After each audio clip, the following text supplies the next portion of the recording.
The president of Kazakhstan has declared his country has weathered an attempted coup d'etat.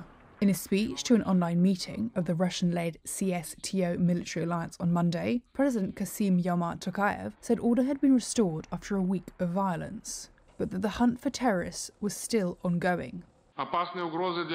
We prevented dangerous threats for the country's security. As part of the counter-terrorist mission, we are trying to identify people who committed these crimes.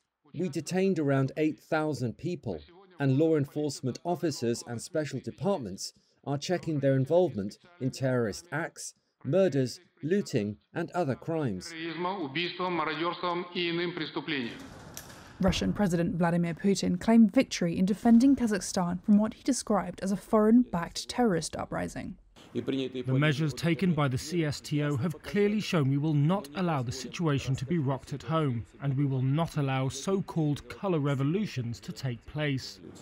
Putin sent paratroopers last week to protect strategic facilities after anti-government protesters ransacked and torched public buildings. And approximately 1,400 Russian nationals were evacuated to Yekaterinburg on military planes, footage released by the Russian Ministry of Defense showed.